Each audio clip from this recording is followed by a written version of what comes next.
Brought to you by TechnoSpark 20 series smartphones. I'm superhuman.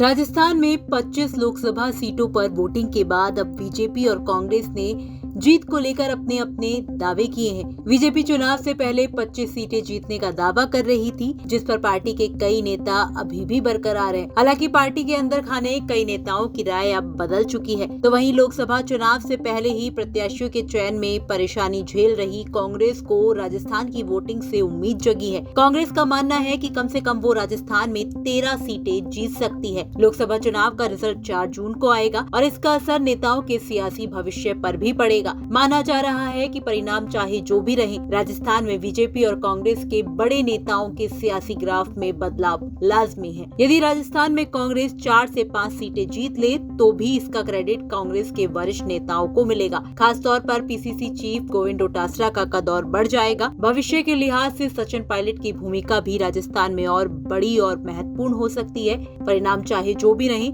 लेकिन इतना तो तय है कि राजस्थान में अब कमान पायलट, डोटासरा, जूली जैसे नेताओं के हाथों में ही रहने वाली है। हो सकता है कांग्रेस पूर्व सीएम अशोक गहलोत के अनुभव को देखते हुए उन्हें केंद्र के संगठनों में कोई बड़ी और अहम जिम्मेदारी दे दे।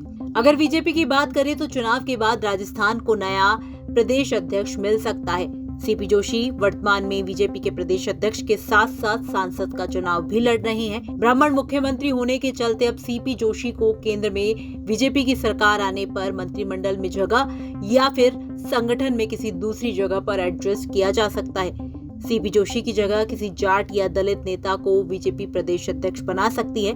वहीं राजस्थान में कांग्रेस 4 जून के बाद मुख्यमंत्री बदलने का दावा कर रही है, लेकिन लगता नहीं कि मोदी और अमित शाह के इस फैसले में किसी भी प्रकार का कोई बदलाव होगा। हाँ, ये जरूर है कि 3 या 4 सीट कम होने पर मंत्रिमंडल में कई मंत्रियों की कुर्सी खतरे में होगी। खासतौर पर दौसा चुनाव जिस तरीके से फंसा हुआ है, किरोड़ी लाल मीणा के बयान उनकी चिंताएं जाहिर कर चुके हैं। इसके अलावा चूरू के चुनाव परिणाम बीजेपी के वरिष्ठ नेता राजेंद्र राठौड़ के आने वाले दिनों का सियासी भविष्य भी क्या करने वाले होंगे। बीजेपी में सबकी नजरें इस बात पर टिकी हुई है कि अगर लोकसभा स्पीकर ओम बिरला तीसरी बार कोटा बूंदी से चुनाव जीतते हैं और केंद्र में अगर बीजेपी की सरकार बनती है तो उनकी भूमिका क्या होगी। स्पीकर के बाद अब इस बार मोदी सरकार में उनको कौन सा रोल दिया जा सकता है। कुल मिलाकर ये चुनाव केंद्र में सरकार बनाने और राज्यों में अपनी ताकत दिखाने के साथ साथ इस लिहाज से भी महत्वपूर्ण है कि इन चुनावों पर राजस्थान में बीजेपी कांग्रेस के बड़े नेताओं का सियासी भविष्य भी निर्भर करेगा।